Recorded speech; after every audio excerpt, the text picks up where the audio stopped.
Moving on. Chapter 3. Complete respect. Very good, the guard said. The Great Mogul eagerly awaits your arrival and your treasure. What treasure, thought Jack. What is Annie talking about? You may pass through the gate, said the guard. Follow the other ambassadors to the hall of the public audience, where the Great Mogul appears each morning before his court nobles.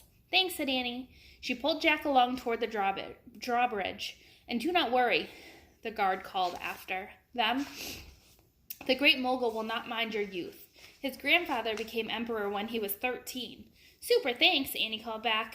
Hey, what are you talking about back there? Jack whispered as he and Annie started across the bridge. We didn't bring any treasure for the Great Mogul. We didn't bring anything. Yes, we did, said Annie. What? Tell me what, said Jack. Your story, said Annie. It's in your bag, right? You've got to be kidding, said Jack. That's not treasure. Yes, it is. Think about it. You printed your story in a fancy curly type from the computer, right, said Annie. I did my drawings with sparkle pens. There were no computers or sparkle pens 400 years ago. The Great Mogul has never seen writing and artwork like that. Our ordinary stuff would be treasure in his time. I don't know. Jack didn't know what to think. He just shook his head. It would be. Trust me, said Annie, and hurry.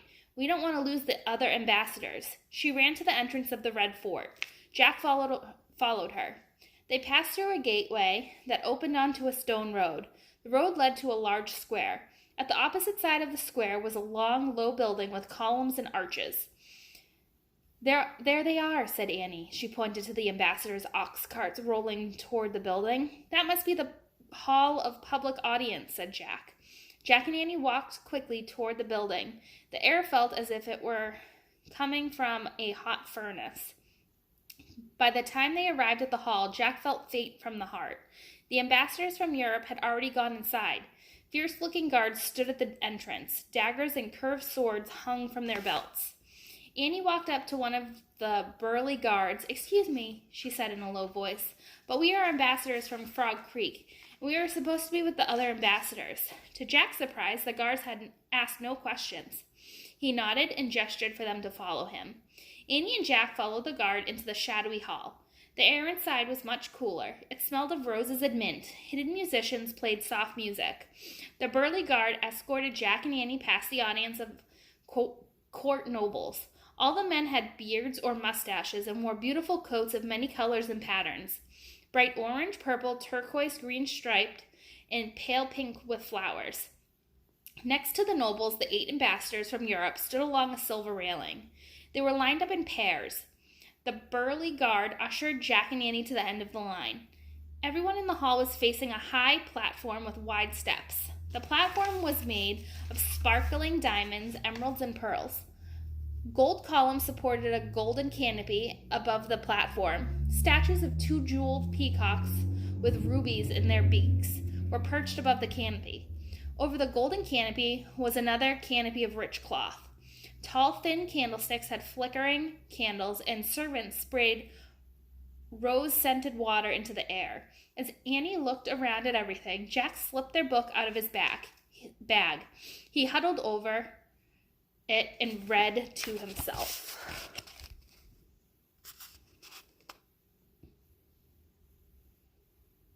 Sounds pretty intimidating for Jack and Annie, doesn't it? I'd be nervous.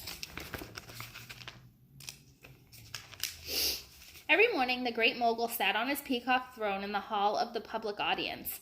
He demanded complete respect. Everyone had to be perfectly still and silent in his presence. No one was allowed to sit or leave as long as he was in the hall. If his guests spoke to him without permission or did not blow the proper way, he could have them killed. Oh man, thought Jack. He shoved the book back into his bag and turned to Annie. Don't speak, he whispered. And we have to bow the proper way. Don't worry, we learned how to bow in the palace in Vienna, Annie said. No, this is different, whispered Jack. When I messed up there, people just laughed. Here, they will kill you.